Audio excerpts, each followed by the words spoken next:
ನಿಜ. ಆದ್ರೆ ಅವನ್ ನೋವು ತಿನ್ನೋದು ನೋಡಿದ್ರೆ ನಮಗೂ ನೋವಾಗುತ್ತಲ್ಲ. ಅವನು ಯಾಕೆ ಇಷ್ಟೊಂದು ಸೆಂಟಿಮೆಂಟಲ್ಲು? ಎಲ್ರ ತನನೇ ಅವನು ಆರಾಮಾಗಿರ್ಬೋದಲ್ಲ ಅಂತ ಅನ್ಸುತ್ತೆ. ನೀನು ಹೇಳ್ತಾ ಇರೋದು ಕರೆಕ್ಟೇ. ಆದ್ರೆ ಒಂದು ವಿಷಯ ನೆನಪಲ್ಲಿ ಇಟ್ಕೋ, ಈಗ ನಮ್ಮ ಸುತ್ತಮುತ್ತ ಪ್ರಪಂಚ ಚೆನ್ನಾಗಿದೆ, ಬದುಕೋದಕ್ಕೆ ಯೋಗ್ಯವಾಗಿದೆ ಅಂದ್ರೆ ಅದು ಇಂಥವರಿಂದ ಮಾತ್ರ. ಇಂಥವ್ರ ಸಂಖ್ಯೆ ಕಡಿಮೆ ಇರ್ಬೋದು. ಇಂಥವ್ರು ನೋಡಿದಾಗ ಬೇರೆಯವ್ರಿಗೆ ಯಾವನಪ್ಪ ಇವನು ಎಮೋಷನಲ್ ಫುಲ್ ಅಂತಾನು ಅನ್ನಿಸ್ಬೋದು. ಆದ್ರೆ ಇಂಥವ್ರಿಂದ ಸಮಾಜಕ್ಕಾಗೋ ಉಪಯೋಗ ಇದೆಯಲ್ಲ, ಅದು ತುಂಬಾನೇ ದೊಡ್ಡದು. ಅದನ್ನು ಮರಿಬಾರ್ದು ನಾವು. ಅದರಲ್ಲೂ ಸ್ವಾರ್ಥದ ಹಿಂದೆ ಓಡ್ತಾ ಇರೋ ಇವತ್ತಿನ ಪ್ರಪಂಚಕ್ಕೆ ಗೆಳೆಯನಂಥವ್ರ ಅಗತ್ಯ ತುಂಬಾನೇ ಇದೆ. ಅಳಿವಿನಂಚಿನ ಪ್ರಾಣಿ ಪಕ್ಷಿ ಅಂತೀವಲ್ಲ, ಆ ಕೆಟಗರಿಗೆ ಸೇರಿದವನು ಇವನು. ಬೇಕಾದ್ರೆ ಬರ್ದಿಟ್ಕೊಂಡ್ಬಿಡು, ಇಂಥವರೆಲ್ಲ ಖಾಲಿ ಆದ ದಿವಸ ಪ್ರಪಂಚ ಪ್ರಳಯ ಆಗ್ಬಿಡುತ್ತೆ. ಹಾಗೆ ನೋಡೋಕೋದ್ರೆ ಸೆಂಟಿಮೆಂಟ್ಸ್ ಇರೋರು ಫೂಲ್ ಅಲ್ಲ. ಸೆಂಟಿಮೆಂಟ್ಸ್ನ ಬಿಟ್ಟು ನಮ್ಮನ್ನು ನಾವು ಬುದ್ಧಿವಂತರು, ಮೇಧಾವಿಗಳು, ಪ್ರಾಕ್ಟಿಕಲ್ ಆಗಿ ಬದುಕ್ತಾ ಇದ್ದೀವಿ ಅಂತ ಬದುಕ್ತಿರ್ತಾರಲ್ಲ, ಅವರು ದೊಡ್ಡ ಫೂಲ್ಗಳು. ಅದು ಅವ್ರಿಗೆ ಇವಾಗ ಅರ್ಥ ಆಗಲ್ಲ ಚಿನ್ನ, ಕೊನೆಗೊಂದು ದಿವಸ ಅರ್ಥ ಆಗುತ್ತೆ. ಇರಲಿ ಬಿಡು, ಪ್ರತಿ ಎಂಡಿಗೂ ಒಂದು ಸ್ಟಾರ್ಟ್ ಅಂತ ಇದ್ದೇ ಇರುತ್ತೆ. ಫುಲ್ ಸ್ಟಾಪೇ ಕೊನೆ ಅಲ್ಲ, ಆಮೇಲೂ ಸೆಂಟೆನ್ಸ್ ಇರುತ್ತಲ್ವಾ. ಏನ್ ಹೇಳ್ತಾ ಇದೀಯಾ? ಅದೇ ಚಿನ್ನ, ಇಷ್ಟು ದಿವಸ ತನ್ನ ತಮ್ಮಂದ್ರಿಗೆ ಮಕ್ಕಳಾಗ್ಲಿ, ತಂಗಿರಿಗೆ ಮಕ್ಕಳಾಗ್ಲಿ ಅಂತ ಕಾಯ್ತಾ ಇದ್ದ. ಅವ್ರ ಮಕ್ಕಳನ್ನೇ ತನ್ನ ಮಕ್ಕಳು ಅಂತ ಅನ್ಕೋತೀನಿ ಅಂತ ಹೇಳ್ತಾ ಇದ್ದ. ಆದ್ರೆ ಈಗ ತನಗೆ ಯಾಕೆ ಮಕ್ಕಳಾಗಬಾರ್ದು ಅಂತ ಯೋಚಿಸಕ್ಕೆ ಶುರು ಮಾಡ್ತಾನೆ, ಕನ್ಸು ಕಾಣಕ್ಕೆ ಶುರು ಮಾಡ್ತಾನೆ. ಅವನ ಕನ್ಸು ಆದಷ್ಟು ಬೇಗ ನನ್ಸಾಗ್ಲಿ ಅಂತ ನಾನು ಕಾಯ್ತಾ ಇದ್ದೀನಿ. ಹೌದಲ್ವಾ? ಆ ಪಾಸಿಬಿಲಿಟೀಸು ಇದೆ ಅಲ್ವಾ? ಇಷ್ಟು ದಿವಸ ಅವನು ತಮ್ಮಂದ್ರಿಗೋಸ್ಕರ, ತಂಗಿರಿಗೋಸ್ಕರ, ಅಮ್ಮನಿಗೋಸ್ಕರ ಅಂತ ಬದುಕ್ತಾ ಇದ್ದ. ಆದ್ರೆ ಇನ್ನು ಮುಂದಕ್ಕೆ ಅದು ಬದಲಾಗಬೇಕು. ಅವನಿಗೂ ಮಕ್ಕಳು ಮರಿ ಅಂತಾಗಿ ಅವನಿಗೋಸ್ಕರ ಅಂತ ಬದುಕಕ್ಕೆ ಶುರು ಮಾಡಬೇಕು. ತಾನು, ತನ್ನ ಹೆಂಡತಿ, ತನ್ನ ಮಗು ಅಂತ ಅವನೇ ಒಂದು ಪುಟ್ಟ ಪ್ರಪಂಚನ ಕ್ರಿಯೇಟ್ ಮಾಡ್ಕೋಬೇಕು. ಆ ಪ್ರಪಂಚದಲ್ಲಿ ಬರೀ ಪ್ರೀತಿನೇ ತುಂಬಿರ್ಬೇಕು. ಅಲ್ಲಿ ಅವನು ಖುಷಿಯಾಗಿರ್ಬೇಕು. ಅವ್ರು ಖುಷಿಯಾಗಿರೋದನ್ನ ನೋಡಿ ನಾನು ನೀನು ಕಣ್ ತುಂಬ್ಕೋಬೇಕು.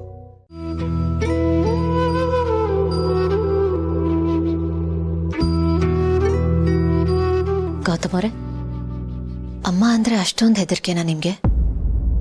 ಅಷ್ಟೊಂದು ಭಯ ಬೀಳಿಸ್ತಿದ್ರು ಅವ್ರು ನಿಮ್ಮನ್ನ? ಜನರಲಿ ಅಮ್ಮಂದಿರು ಹಾಗಿರಲ್ವಲ್ಲ? ನಮ್ಮ ಅಮ್ಮನೂ ಹಾಗಿರಲಿಲ್ಲ ಭೂಮಿಕಾ. ಇನ್ಫ್ಯಾಕ್ಟ್ ಯಾವ ಅಮ್ಮಂದ್ರು ಹಾಗಿರಲ್ಲ. ನನಗೆ ಭಯ ಇರೋದೇ ಬೇರೆ ಕಾರಣಕ್ಕೆ. ಅದೊಂದು ಕೆಟ್ಟ ಇನ್ಸಿಡೆಂಟ್ ಅಷ್ಟೇ. ಮತ್ ನಿಮ್ಮಮ್ಮ ಹೇಗಿದ್ರು? ನಿಮ್ ತರ ಇದ್ರಾ? ಹಾ, ನನಗೆ ಅಮ್ಮನ ಹೋಲಿಕೆ ತುಂಬ ಇದೆ. ಹಾಗಂತ ಅಜ್ಜಿ ಯಾವಾಗಲೂ ಹೇಳ್ತಾ ಇರ್ತಾರೆ, ನನ್ನ ಇಮೋಷನ್ಸು, ನನ್ನ ಸೆಂಟಿಮೆಂಟ್ಸು, ನನ್ನ ಬುದ್ಧಿ, ನನ್ನಲ್ಲಿ ಸ್ವಲ್ಪನಾದರೂ ಒಳ್ಳೆತನ ಇದ್ರು ಅದು ಅವಳಿಂದಾನೇ ಬಂದಿರೋದು ಅಂತ.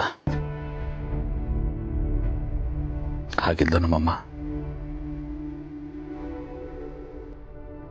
ಅವ್ರ ಬಗ್ಗೆ ಇನ್ನೂ ಹೇಳಿ, ನಾನು ತಿಳ್ಕೋಬೇಕು.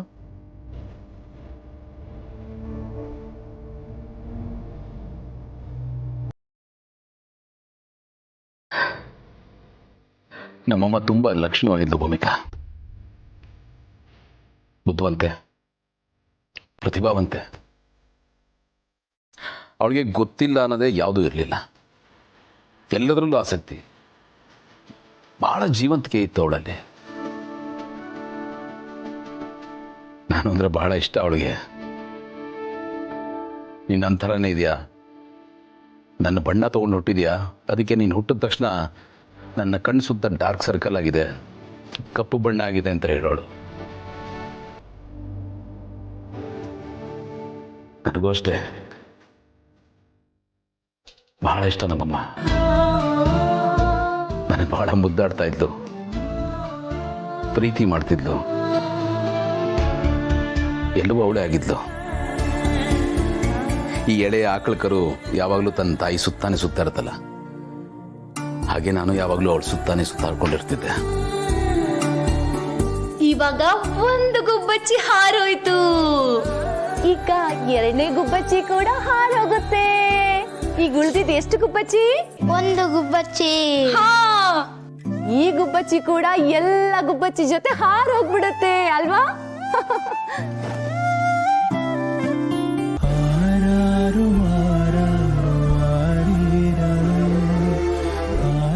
ಸೇವಂತಿಗೆ ಚೆಂಡಿನಂತ ಮುದ್ದು ಕೋಳಿ, ತಾಯಿ ಮಡಿಲಿನಲ್ಲಿ ಬೀಡು ಬಿಟ್ಟ ಮುದ್ದು ಕೋಳಿ. ಅಮ್ಮಾಗ ಎಲ್ಲ ಮಂದ್ರು ಕೇಳೋ ಥರ ನಿನಗೆ ತಮ್ಮ ಬೇಕಾ ತಂಗಿ ಬೇಕಾ ಅಂತ ಕೇಳೋರು. ನಾನು ತಂಗಿ ಬೇಕು ಅಂತ ಕೇಳ್ತಾ ಇದ್ದೆ. ಯಾಕೆಂದ್ರೆ ತಂಗಿ ಆದವಳು ನನ್ನ ಮಾತು ಕೇಳ್ತಾಳೆ, ನನ್ನ ಪಾಸಿಸಮ್ ಮಾಡ್ಬೋದು ಅಂತ. ನಂಗೆ ತಂಗಿನೇ ಹುಟ್ಟಿದ್ಲು.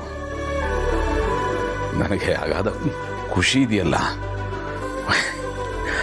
ಅದು ಹೇಗೆ ಹೇಳ್ಬೇಕು ಅಂತ ಗೊತ್ತಾಗಲ್ಲ. ನಾನಂತೂ ಇಡೀ ಊರಿಗೆ ಡಂಗೂರ ಸಾರ್ಕೊಂಬಂದ್ಬಿಟ್ಟೆ, ನಂಗೆ ತಂಗಿ ಹುಟ್ಟಿದಾಳೆ ಅಂತ. Wow, it was a fantastic moment. ನಿಮಗ್ ತಂಗಿನೂ ಇದ್ದಾರಾ? ಅವ್ರ ಬಗ್ಗೆ ಯಾವತ್ತೂ ಹೇಳಲೇ ಇಲ್ಲ. ಹೇಳಬಾರ್ದು ಅನ್ನೋ ಥರದ್ದೆಲ್ಲ ಏನೇ ಇರಲಿಲ್ಲ ಭೂಮಿಕಾ, ಸಂದರ್ಭ ಬಂದಿರಲಿಲ್ಲ ಅಷ್ಟೇ. ಕೆಲವಷ್ಟನ್ನ ನೆನಪು ಮಾಡ್ಕೊಂಡಷ್ಟು ಅದು ಜಾಸ್ತಿ ನೋವೇ ಕೊಡುತ್ತೆ. ಹಾಗಾಗಿ ನಾನು ಯಾರ ಹತ್ರ ಅನ್ನೋದು ಮಾತಾಡ್ತಾ ಇರಲಿಲ್ಲ. ಇನ್ಫ್ಯಾಕ್ಟ್ ಮನೇಲಿ ಯಾರೂ ಆ ವಿಷಯ ಮಾತಾಡ್ತಿರ್ಲಿಲ್ಲ. ಬೂದಿ ಮುಚ್ಚಿದ ಕೆಂಡದ ಹಾಗೆ ಅದು ನಮ್ಮ ಮನಸ್ಸೊಳಗಡೆನೇ ಇರುತ್ತೆ.